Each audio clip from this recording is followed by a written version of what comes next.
Welcome to CyberMAYnia, cyber talks with the brightest minds in cybersecurity. Discussing risks, AI, emerging threats, workforce challenges, and more. Brought to you by Cyber Range Solutions. With your host, May Brooks. Hello and welcome to another episode of CyberMAYnia. And with me today is Matt Snoddy. No, I said that wrong, didn't I? Matt Snoddy? It's close enough. It is? Snoddy. Yeah, it's fine. It's like close. Snoddy. I should have remembered that. Okay. Okay, well, it is what it is. So, hi, Matt. Welcome on the show. How are you today? Hey, May. I am so excited to be here today. I'm doing great. How are you? I'm pretty good. Getting ready for the weekend, hopefully, and it's Valentine's Day. So, so we decided, because we're not 14-year-olds, that we're not going to have a date night. Instead, we're a group of very close friends. So all the women are going to be in one house, all the men are in the other house, and tomorrow we're going to have date nights. Okay, smart. Yeah. So it's going to be fun, hopefully. It's going to be fun today. Yeah. So, as always, we start off these conversations with you telling us a little bit about you, about your background, and what drew you to the field of cybersecurity. Okay, sure. Well, I am a U.S. citizen in the Commonwealth of Kentucky, the home of bourbon whiskey and Kentucky Fried Chicken. And I am a digital forensic examiner, among other things. I also run my own company.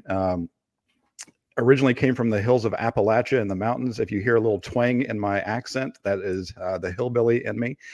Attended the Air Force Academy in Colorado Springs, transferred to the University of Kentucky as a computer science major, and have been in cybersecurity, IT, networking, programming, pretty much you name it. I've done it since 1994. So this is my 30th year as a career in the computer field, as we say. Absolutely.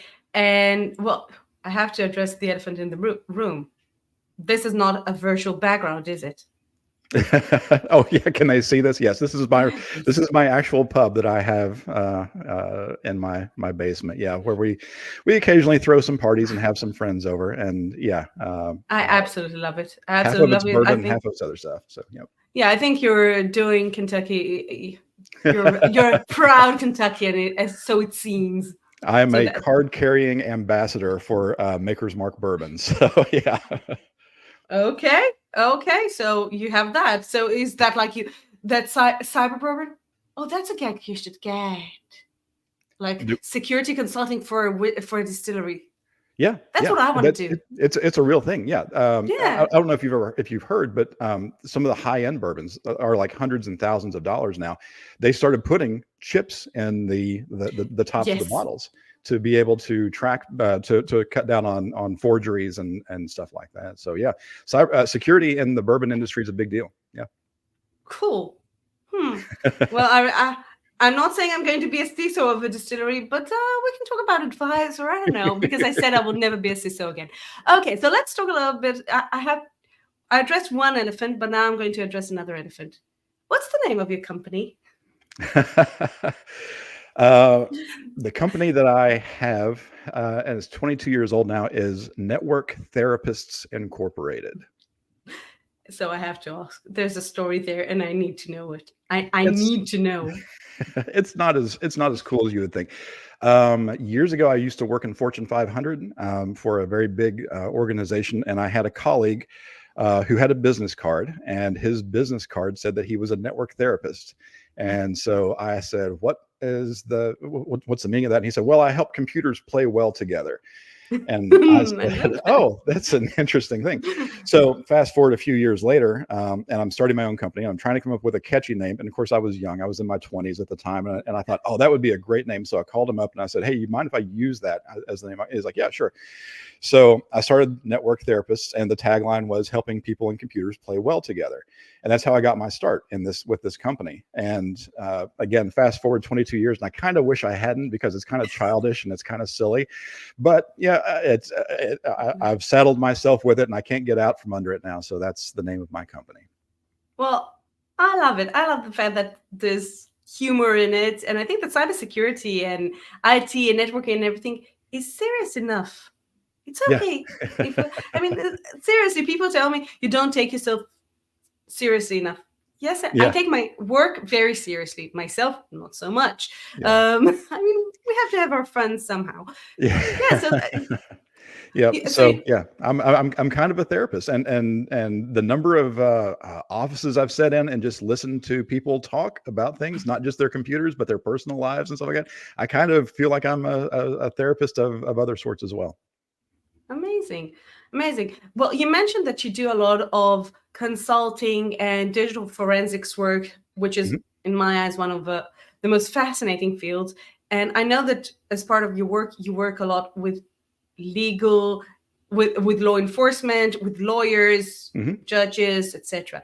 Yep. Can you tell us a little bit about your experience, like taking the actual digital world, the digital evidence, and presenting them in court? How do you do that? Yeah, sure. My first unofficial forensic case was in 1995, I think it was, helping somebody find out some embezzlement, that some money that was getting stolen. But that wasn't, I didn't have any serious training or anything like that. About in 2013, a client of mine, who ended up becoming my business partner, called me up and said, "Hey, I know you do a lot of computer stuff, a lot of consulting. Do you do forensics?" And of course, being, having the ego that I have, I was like, "Yeah, of course I do forensics," because I'm not going to say I'm no. an expert. And he said, "Well, are you certified?" And I said, "Well, no," because I wasn't aware of any certifications at the time, and I had never really looked at it. I had other certifications in, Microsoft and CompTIA and stuff like that. And he said, "Well, can you get certified in forensics?" And I said, "Yeah, of course. I've gotten all these other certifications. How hard can it be?" Which is the story of my life. How hard can it be? Yeah, it's fine. So he and I had put together a plan because he had he was in the legal field. He's not a lawyer, but he does a lot of legal services, and he was having clients ask him for forensic services. And so I was the only person that he knew who did any of this type of stuff. And so he hooked me up, got me the training, and I got certified as a forensic examiner. And that was in 2014, I think it was. And then immediately just hit the ground running. And the next thing you know, we were having cases come left and right. I will give you the caveat. You mentioned law enforcement. So far, we haven't done any criminal cases. We do almost entirely civil cases. So it's usually lawsuits. It's usually an organization, a company, or an individual has some grievance against someone else, saying, you've done something, you've cost me money, I'm suing you. And anytime there's digital evidence that's involved in those types of cases, that's when I get called in. So usually it's involving cell phones, it's involving computers, servers, network hardware, logs of where someone's been texting, emails someone has received. All that stuff can be digital evidence. And so those are the types of cases that we usually get involved in. And of course, the vast majority of them, I'm sure that most people, well, maybe most people don't know, the vast majority of cases don't ever go to trial. Because when you're dealing with civil litigation, with lawsuits and stuff like that, it's all about money. You're not trying to throw someone in jail. You're not trying to give someone some penalty under the force of law. So usually these types of things settle, and we never, have to go to trial. But we treat every case as if we're going to trial. So all of the evidence collection, all of the analysis, all the reporting is all done as if it's going to go to trial, because it might. We just don't know at the beginning of it. So I've got various tools, lots of very large computers, lots of crazy hardware to pull data off of devices. When my career started, it was almost all desktop computers, laptop computers, stuff like that. Nowadays, it's the vast majority of it is Android or iPhone smartphones. So we deal a lot with the way the technology is changing, and the technology will continue to change and evolve as time goes on, but we'll be there to handle it. But to your point, though, you were asking about presenting evidence and testifying and all that kind of stuff. Yeah, a big part of it is translating very technical things to lay people, to civilians, to people who don't know what a bit is from a byte is, or what a network router is versus a desktop computer. And so it takes a lot of patience, a lot of metaphors, a lot of being careful with your words to be able to explain, okay, this is what I did, this is what I found, and this is why this evidence is relevant, or this evidence is accurate, or something like that. Unfortunately, as I'm probably already rambling on, I do tend to ramble, and I have done that on the stand before in a trial and been admonished by the judge, can you please just wrap it up and stop talking about it? But at the same time, if it's interesting, and if in particular, if it's a jury trial or something like that, that can be engaging and get the jury on your side because you're explaining something and they're getting it. And having that connection with people who aren't technical, it's a real, it's so fun and it's so exciting to see someone get what you're saying. That's amazing. Well, it's a lot of storytelling. I think in general in cybersecurity or in technology, when you talk to people who are not technical, it's about finding those stories that will make them get it. Yeah. But Absolutely. I think that probably with forensics, especially when you take the stand, it's important to be very accurate and not to tell your own story, because with storytelling we can tell whatever we want. Yeah. So I want to ask you, I think one of the misconceptions that I know about forensics in general is when I talk to people who are not cybersecurity professionals or even cybersecurity professionals about digital forensics, they'll tell me, oh, but if I get hacked, I'm not going to find the criminals. So what's the point? Mm-hmm. And first, that's true. And you talked about criminal litigation, and that's a whole different story. And we're not there. But what is, from your experience, one of the most common misconception, or more than one of the common misconception that people have regarding what digital forensics really is? Probably the biggest one, the number one misconception I deal with all the time is that we can perform magic and find data that is not there.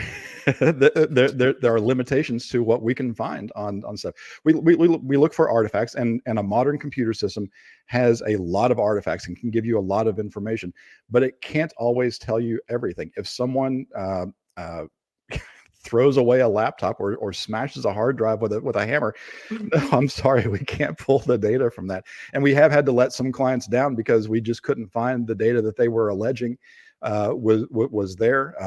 Either the computer didn't keep track of it, or we just didn't have the resources because it was someplace else. We have had clients who have mysteriously had iPads get run over by trucks. We've had USB drives that have been mysteriously formatted. And it all goes back to, sometimes the attorneys or lay people think, okay, well, you can still find it though, right? Because nothing's ever truly gone. No, it is actually sometimes truly gone. Yeah. If you do, yeah. So that's one of the biggest misconceptions is, we can't perform magic. We can't bring stuff back from the dead. If a file has been overwritten 10 times, no, it's probably, So you know what's in your career, in your digital forensics career, what has been the most intriguing or challenging case that you've encountered? Oh, the most challenging ones are always the ones where we either there's too much data. We have run into those. One big one we ran into was a case that had 28 or 30 smartphones involved, and it was text chains, and it was trying to find who knew what when, and there was so much data. And we can pull all those, and we did pull all those, and we were given the task of finding, okay, who was texting who at what time and stuff like that. And it was a lot of work. And the reports that we initially came back with were so big. The judge came back to us and said, you need to restrict this down to some stuff. I think that they wanted like 10 texts before and 10 texts after certain keywords and stuff like that. And it was... we had to go back to the judge and be like, this is really, really hard to do because there's just so much data. So that's one of the big ones. The other challenging ones are the ones where it's not even something, the allegation isn't digital in nature, but we're trying to find digital evidence one way or another. So for instance, there was a case where we had a paper document that had been signed. It was a contract, and we were tasked with finding the digital copy of the document and finding when it was created, when it was saved, when it was printed. Okay, that's all very basic forensics and stuff like that. But if someone doesn't click the save button after they print it, or if they have copied it via USB drives, then all these dates and times can get changed. And so there again, we're trying to trace back to, okay, where did this originally come from? Where was this document typed at, for instance? And again, getting back to one of those problems, we couldn't find the device that the document was originally typed on. So we couldn't find those original forensics. So we had to go based on what we had, even including all of the clutter from being copied on USB drives and different computers and all that kind of stuff. So yeah, it's there's all kinds of challenges, and sometimes we just have to be frank with the attorney and be like, we can't tell you what you're asking for. You're going to have to find other ways to support this evidence. And in that case, in that particular one where it was a paper document that was signed, it ended up having some situations where they called in handwriting analysis and stuff like that, trying to make sure that the signature was that person's signature and stuff. Yeah, that's interesting. You know what? But I do want to take it back to the cybersecurity field, because we're saying that cybersecurity is ever evolving. And on the one hand side, we have so many attacks all the time. And on the other hand side, digital forensics is growing. Mm-hmm. So I would love to hear your perspective about how it intertwines the digital forensic world with the rise in cybersecurity threats. The landscape's always changing. But the good thing about forensics is people are realizing more and more how important digital devices are to litigation, to cases like this, to cybersecurity in general. And the big companies like your Microsofts and your Apples and your Googles and stuff like that are all now making our job a little bit easier because they're recording so many of these artifacts that we need. If you go back to the old days of DOS and Windows 3.1, all the stuff from back in the 90s, those computers didn't record nearly all the artifacts that we're looking for in terms of logs and dates and times and who did what and when. So it's gotten easier from that perspective. So like I said before, now we're dealing with so much data and so many artifacts. And of course, the side effect of it is all of these artifacts aren't being created and stored by these software writers because they want to support forensics. They're doing it for other reasons, usually for advertising or something like that. So that's also a question. Yeah. What about privacy? Do we want them to save all that data? And you know what sort of, is it moral, legal, ethical, whatever you call it, that you're now representing one side of litigation and you go and you use Microsoft or whatever, it doesn't matter which vendor, to prove your point, but there's also another side. So yeah, it raises a lot of ethical questions, I think. Well, I mean, I guess so. Yeah. I don't see it as a huge ethical conundrum. I mean, if the data's there, then it's up for grabs. It's, as long as we have the tools to get it. Now, being, a lot of these services are now cloud-based. We don't have access to a lot of that stuff in cloud. And so you do have to get into some of the stuff like the subpoenaing of records from a cloud-based. But if it exists on a device that you own, yeah, I think that it's perfectly. I don't have any legal or any ethical issues with accessing, those logs and stuff like that. As long as on the device, I agree. The question is more why they save it when they have it on the cloud. How do they use it? But it has nothing to do with forensics. It has to do with why they have that. And sometimes I think it's scary. Sometimes when you look at the data that they have, yes, it's like, but why do they want to know my shoe size? I mean, yeah.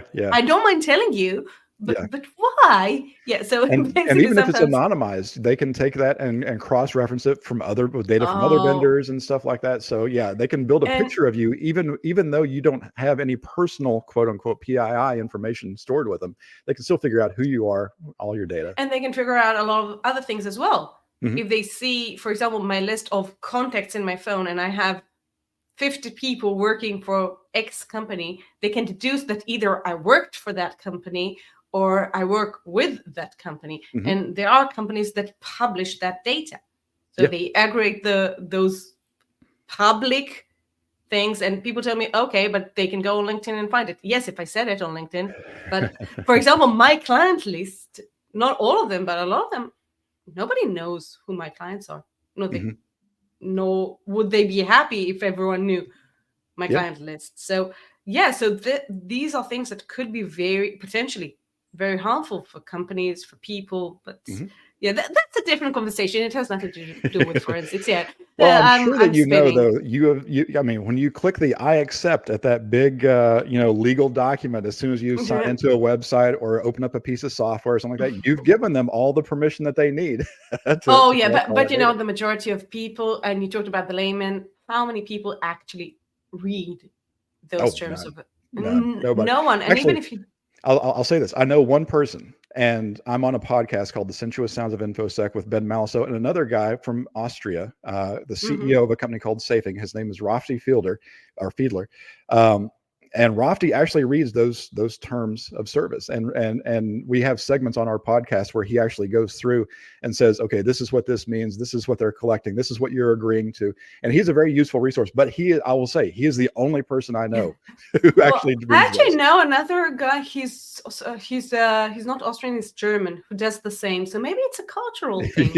I will check. I will try and I'll ask my. I have quite a few German friends. I'll ask them about that. So you know what? Let's talk about the podcast. You've been doing it for a while. You joined Ben, I think, around when he was at around 100 episodes. You're now at over 200. Yep. So how did this collaboration came about, and what is your aim with doing this podcast? Because it does take a lot of time. People listen to these podcasts and they say, "Oh, it's only 40 minutes." Yeah. Yes. But you hear 40 minutes. Yeah, it's not 40. It's not actually 40 minutes. Well, I can tell you that when we record with Ben, who's been on your podcast, and he's been a friend of mine for a long time. But yeah, if it's a 40-minute podcast, we spent 41 minutes recording it. We did not spend a lot of extra time. Yes, but even, you know what? Even setting it up at the time, editing, adding the intro, the outing, uploading it to all the different platforms. It takes time. It's not a lot of time, and you can be very efficient and use a lot of automation, but it still takes time. Yeah. And it can be a drag. And there are certainly weeks where I'm like, oh my gosh, I don't have time for this week. Or, I've got too much other stuff happening, because we record in the middle of the day because of, again, Rafti is in Austria. So for him, it's evening, but for Ben and I, it is in the middle of the day. And it's like, okay, we've got other stuff we're doing here. We can't just fiddle around. But yeah, it's the podcast it's about cybersecurity in general, with kind of a take of being a little bit humorous. We do a lot of current events. We just comment on news articles. It's basically just three guys sitting around and talking. It's not, it doesn't really, it's hard to say that it has some overarching theme because it's just a bunch of goofballs being silly with each other. But yeah, Ben and I both attended the U.S. Air Force Academy in Colorado Springs. I knew who he was because he was a senior. He had no idea who I was because I was a freshman. I ended up transferring out of the Air Force Academy because the Air Force and I didn't quite see eye to eye on a lot of things. Even though I wanted to be a fighter pilot really badly, not badly enough. But we reconnected probably about 20 years ago online. Ben's like, I can't get rid of Ben. But he and I have been good friends. And so when he started his podcast, I was a big supporter. I've been a big supporter of a lot of his stuff. He writes a bunch of books. He has his own company where he does CISSP training, among other certifications. So he's big on in the education space, and I've supported him. I've edited a few of his books, his technical stuff, give him ideas for questions. Sometimes he'll send me a question that he's thinking of including in his question bank, and I'll say what my thoughts are on him, and then I may send him back a similar type question that I word my way, and he'll just respond, okay, I'm stealing that, and I'm not attributing it to you at all. So he's stolen some of my material, but that's all. All fine. It's all for the greater good. Yeah. So I don't know how much he owes me from how much he's stolen from me at this point, but I'm sure I can come up with a number. But yeah, you're the forensics guy. You can probably exactly. track it down. Yeah. If I could get access to his computer, oh my gosh, the things that I would find out about him. But yeah, no, it's a fun podcast where we look at the state of the world and the state of technology, and one of the overarching themes lately has been, AI, and where does AI fit in with our security models? How much of a threat is it? How do we secure it? Are we going to have Skynet eventually? Which I think that we are. I think that we're on the path towards it. But everybody's got their own perspective. So it's just three guys just sitting around, an Austrian, a Kentuckian, and whatever Ben is, Wisconsinite. Yeah, that's where he's from. So yeah, I don't remember. Yeah, so I think I love those conversations, and I think that from my experience, and I've been podcasting for a while. We have CyberMAYnia. I had one in Israel, which is in Hebrew. So I'm sorry, guys, you can't listen to the old episodes unless you know Hebrew or you want to learn, which is also fair enough. But what I love about these conversations, about listening to different podcasts in different fields, not just in cybersecurity, there's a lot to learn from people with different perspectives. And that's why I'm doing it, because I have the opportunity to talk to people from different parts of the world, from different backgrounds, and hear their perspective.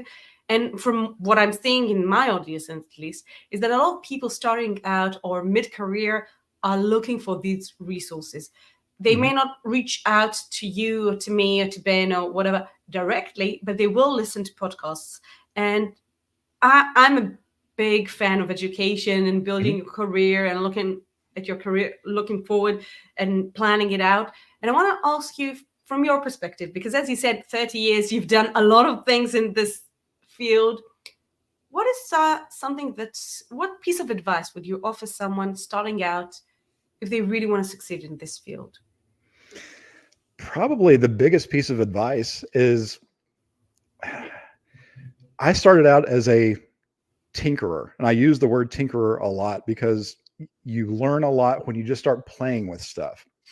And so tinkering is not about, taking something apart like a Lego set and putting it back together. It's figuring out, okay, if I poke this button or if I make this change, what happens? And you do it in a safe place. You do it on a computer, or you do it on a network that you're not going to break or cause somebody a major outage or something like that. But tinkering, I think, is one of the key aspects to anything related to anything computer related.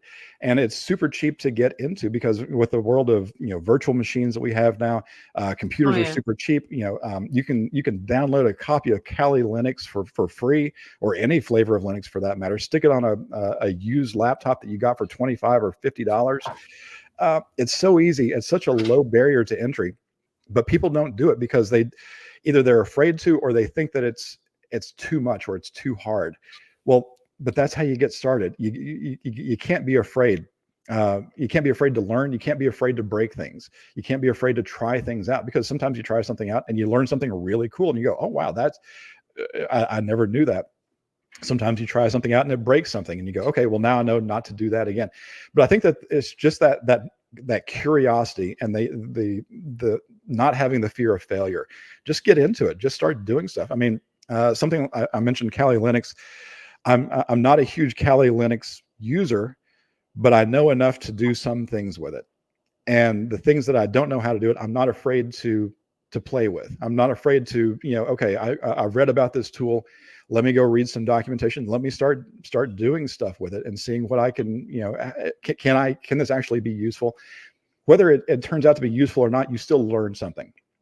And I think that natural curiosity needs to be something that every cybersecurity professional, everybody getting into this field, needs to have. Don't just watch YouTube videos. Don't just listen to podcasts. Get out there and do stuff. Play around. It's there for you. Do it. Absolutely. I love that. I agree. I think that one of the things that people start to understand about cybersecurity is when you see people starting out, I want to be a cybersecurity professional. Okay, I've never heard of someone saying, I want to be a medical professional. Do you want to be a doctor, a nurse, a physiotherapist? What do you want to do? Those are different.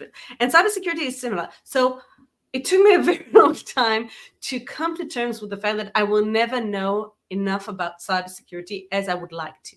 I would love to know how to do digital forensics. Honestly, I would love to do that. I don't, because that's not my area of expertise, but it never stopped me from playing around and watching a YouTube video and going to the lab. I think that's you, and that's spot on. We're very fortunate today that it's so easy to set up a lab. There's so many free tools. Or I actually have an old phone here that I formatted, and it's only used to download things that interest me, and I want to break them apart. Or for example, TikTok. I will never have TikTok on my own personal phone, but it doesn't mean that I don't have TikTok. I do. Yeah. When I remember to, on a different phone, which is absolutely fine. So you can play around with it. I think that technology is so available today. It's so easy. So I love that. You mentioned AI. You mentioned emerging technologies, emerging threats, and I want to ask you before, we wrap it up. How do you stay updated in this field? It's changing so much every single day. Yeah. The biggest thing, and Ben and I have had this conversation. How do you stay up to date? And the big thing is I have a set of probably a dozen websites that are my default tabs when I open up a certain. I have different web browsers for different things, but one web browser is like my news web browser, and so it's got stuff like some of the big news sites, but also some niche ones like there's Bleeping Computer has a bunch of forums and a bunch of news articles. Slashdot, which is a really old one, only old timers like us. That seems like wow, yeah. I haven't but Slashdot, has all that type of stuff on it. But Reddit is another big one. Social media. I have a Reddit account. It's pseudo anonymized. You can probably figure out who I am on there if you really wanted to. But Reddit always has up-to-date latest, not necessarily in the comments. It's not always the best stuff. I have to assume that everybody that's on Reddit is basically a 12-year-old. But sometimes there are really, really good articles on there, and you've learned new stuff or something that's emerging. A lot of the newest threats, like DDoSes and outages and stuff like that, I'll learn about on Reddit before I hear about it from anybody else. I've got some other colleagues in IT that will call me and be like, hey, did you know that such and such is down or such and such got breached or something like that? Oh yeah, I read about that yesterday on Reddit. They already posted about it. So just stuff like that. There's so many news sites. The trick is knowing which ones to trust, and knowing the limitations of some of the reporting, because some of them can have really bad misinformation, but you learn how to balance it out by just having experience and reading it from various sources.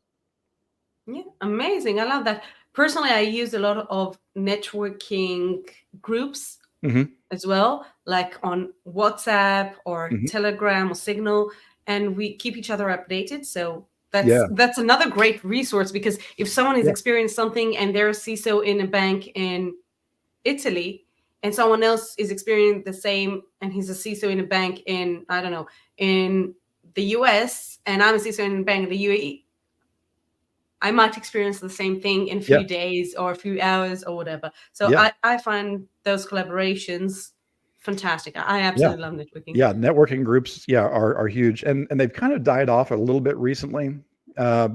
Probably like 10 or 15 years ago, I was involved in several big IT networking type groups, like physical in-person type ones that were here in our local area. And I found that people just, and maybe COVID's a part of it, but it kind of trailed off a little bit. But nonetheless, we still have like email chains with certain colleagues of mine. So I think that networking, getting to know other people and trusting other people and what their perspectives are, that's a huge thing. Yeah, I agree. That's why I love, by the way, the chapters. Now it's the shameless part. The IC2 chapters. I've been involved with IC2 chapters. When I relocated to the UAE, one of the first things I've done was to reach out to the local chapter and introduce myself.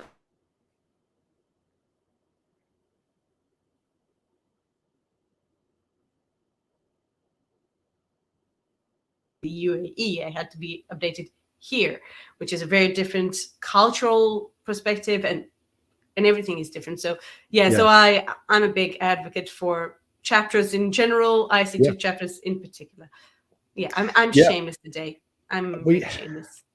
The closest one that we have, the closest IC2 is in Cincinnati, Ohio, and I've not gotten together with them. I'm actually closer with the Florida one because I know a few people James? there. James McQuiggan, who I think you've had on. I know him.